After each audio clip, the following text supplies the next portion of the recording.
ಆಚಿ ಮಸಾಲ. ಎಂತ ಅಡಿಗೆಯ ರುಚಿಯಾಗೋ ರಹಸ್ಯವು 20 ರೂಪಾಯಿ. ಇನ್ನೊಂದು ದೊಡ್ಡ ಆಲೋಚನೆ ನನ್ನ ಮುಂದೆ ಇದೆ. ಆಲೋಚನೆ ಹಸಿರದ ಬಗ್ಗೆ ನಾನು ಈಗ ಈ ಒಂದು ಕಾರ್ಯಕ್ರಮದಿಂದ ಅದನ್ನು ನಾನು ಘೋಷಣೆ ಮಾಡೋದಿಲ್ಲ. 100 ದಿನದ ಘೋಷಣೆ ಸಂದರ್ಭದಲ್ಲಿ ನಾನು ಒಂದು ಐತಿಹಾಸಿಕವಾದಂಥ ಹಸಿರ ಬಗ್ಗೆ ನಾನು ಘೋಷಣೆ ಮಾಡೋನಿದ್ದೇನೆ. ಈಗಾಗಲೇ ಬೆಂಗಳೂರು ಸ್ವಚ್ಛತೆ ಬಗ್ಗೆ ಪರ ವಿರೋಧ ಟೀಕೆ ಟಿಪ್ಪಣಿಗಳೆಲ್ಲ ಕೂಡ ಬರ್ತಾ ಇದೆ. ಟೀಕೆಗಳೆಲ್ಲ ಬರ್ತವೆ, ಆದರೆ ನಮ್ಮ ಕೆಲಸಗಳು ಉಳಿತದೆ. ಸೊ ಅದರಿಂದ ಕೆಲಸಗಳು ಮಾಡಿದಾಗ ಆ ಟೀಕೆಗಳೆಲ್ಲ ಸತ್ತೋಗ್ತದೆ. ಅದರಿಂದ ಧೈರ್ಯವಾಗಿ ನಮ್ಮ ಅಧಿಕಾರಿಗಳ ಮೇಲೆ ಏನು ಕೆಲವರು ಪ್ರಯೋಗ ಮಾಡಿದ್ರು, ಏನು ಶಿವಾಜಿನಗರದಲ್ಲಿ ಹಲ್ಲೆ ಮಾಡಿದ್ರು, ಅದು ಯಾರು ಅಧಿಕಾರಿಗಳು ಮಾಡಿದ ಮೇಲೆ ಅವ್ರ ಮೇಲೆ ಮಾಡಿದೀರಿ ಅಂತ ತಿಳ್ಕೊಂಡಿದ್ರೆ ಅದು ಭ್ರಮೆ. ಇದು ಸರ್ಕಾರದ ಮೇಲೆ ಮಾಡಿದಿರಿ, ಶಾಸಕರ ಮೇಲೆ ಮಾಡಿದಿರಿ, ಮಂತ್ರಿಗಳೇ ಮೇಲೆ ಮಾಡಿದಿರಿ ಅಂತೇಳಿ ಭಾವನೆ ಮಾಡ್ಕೋಬೇಕು. ಈ ಗೂಂಡಾಗಿರಿ ಇವಕ್ಕೆಲ್ಲ ಕೂಡ ನಾವು ಎದುರಲಿಕ್ಕೆ ಸಾಧ್ಯ ಇಲ್ಲ.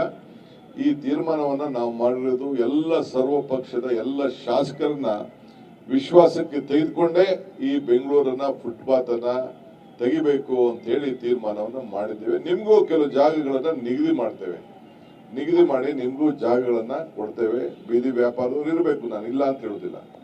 ಆದ್ರೆ ಹಂಗಂತ ಹೇಳಿ ಪಾದಚಾರಿಗಳಿಗೆ ವೆಹಿಕಲ್ಗಳಿಗೆ ಮಾಡ್ಲಿಕ್ಕೆ ಮೂವ್ಮೆಂಟ್ ಮಾಡ್ಲಿಕ್ಕೆ ತೊಂದರೆ ಆಗೋ ರೀತಿಯಲ್ಲಿ ಮಾಡ್ಲಿಕ್ಕೆ ಸಾಧ್ಯ ಇಲ್ಲ. ಇವತ್ತು ಕೃಷ್ಣ ಬೈರೇಗೌಡರ ನೇತೃತ್ವದಲ್ಲಿ ನಮ್ಮ ಶೋಭಕ್ನವರ ಉಪಸ್ಥಿತಿಯಲ್ಲಿ ಈ ಕಾರ್ಯಕ್ರಮ ಏನು ನಡೀತಾ ಇದೆ, ಇದು ಬೆಂಗಳೂರಲ್ಲ ಇಡೀ ರಾಜ್ಯಕ್ಕೆ ಇದೊಂದು ಮಾದರಿಯಾಗಿ ಎಲ್ಲ ಶಾಸಕರು ಕೂಡ ಅವರ ಕ್ಷೇತ್ರದಲ್ಲಿ ತೆಗೆದುಕೊಳ್ಬೇಕು ಅಂತ ಹೇಳಿ ನಾನು ನಮ್ರತೆಯಿಂದ ನಾನು ಮನವಿ ಮಾಡಲಿಕ್ಕೆ ನಾನು ಪ್ರಯತ್ನವನ್ನ ನಾನು ಮಾಡ್ತೇನೆ. ಇದು ನಿಮ್ಮ ಬೆಂಗಳೂರು, ನಿಮ್ಮ ಮನೆ, ಇಡೀ ದೇಶ ನಿಮ್ಮನ್ನ ಗಮನಿಸ್ತಾ ಇದೆ. ಇಡೀ ಅನೇಕ ರಾಷ್ಟ್ರೀಯ ನಾಯಕರುಗಳೆಲ್ಲ ಇದಕ್ಕೆ ನಮಗೆ ಮಾರ್ಗದರ್ಶನವನ್ನ ಕೊಟ್ಟಿದ್ದಾರೆ ಹಿಂದೆ ಎಲ್ಲ. ಸೊ ಅದನ್ನ ಮುಂದುವರಿಸ್ಕೊಂಡು ಹೋಗೋಣ. ಸೊ ನಿಮ್ಮೆಲ್ಲರೂ ಕೂಡ ಬೆಂಗಳೂರಿನ ಸ್ವಚ್ಛತೆ ಕಾಪಾಡಿ ಇಡೀ ದೇಶಕ್ಕೆ ಒಂದು ದೊಡ್ಡ ಸಂದೇಶವನ್ನು ಕೊಡಬೇಕಾದ್ದು ನಿಮ್ಮ ನಮ್ಮೆಲ್ಲರ ಕರ್ತವ್ಯ. ನನ್ನ ಮಾಧ್ಯಮ ಸ್ನೇಹಿತರು ಕೂಡ ನಾನು ಮನವಿ ಮಾಡ್ಕೊಳ್ತಾ ಇದ್ದೇನೆ. ಕೆಲವರು ಬೇಕಾದಷ್ಟು ನಮ್ಗೆ ಫೋಟೋಗಳೆಲ್ಲ ಹಾಕ್ತಾ ಇರ್ತಾರೆ, ಪ್ರಿಂಟ್ ಆಗ್ತಾ ಇರ್ತಾರೆ, ರಸ್ತೆಯಲ್ಲೆಲ್ಲ ಒಂದ್ ಕಡೆ ಆಗ್ತಾ ಇರ್ತಾರೆ. ಇದು ಎಲ್ಲಾ ನಗರಗಳಲ್ಲೂ ನೋಡಿದ್ದೇನೆ. ಬೆಂಗಳೂರಲ್ಲ, ಡೆಲ್ಲಿಲೂ ನೋಡಿದ್ದೀನಿ, ಮುಂಬೈಲೂ ನೋಡಿದ್ದೀನಿ, ಎಲ್ಲಾ ಕಡೆ ನೋಡ್ತಾ ಇದ್ದೀನಿ ರೋಡ್ ಪಕ್ಕ ತಂದು ಮಿಸ್ ಹಾಕಂತದ್ದು. ಆದ್ರೂ ಕೂಡ ಬಹಳ ವರ್ಷ ಆಯ್ತು ನಮ್ಗೆ ಈ ಸ್ವಚ್ಛತೆ ಬಗ್ಗೆ, ಈ ತ್ಯಾಜ್ಯದ ಬಗ್ಗೆ ಬೇಕಾದಷ್ಟು ಕೋರ್ಟು, ಬೇಕಾದಷ್ಟು ಸಮಸ್ಯೆ ಇತ್ತು. ಆದ್ರೆ ಈ ಹಂತಕ್ಕೆ ಒಂದು ಬಂದಿದ್ದೇವೆ. ಮುಂದೆ ಅದನ್ನ ದೊಡ್ಡ ಒಂದು ಹೊಸ ರೂಪವನ್ನ ಕೊಡ್ತಾ ಇದ್ದೇವೆ. ಇದಕ್ಕೆಲ್ಲ ನಿಮ್ಮ ಸಹಕಾರ ಇರಲಿ.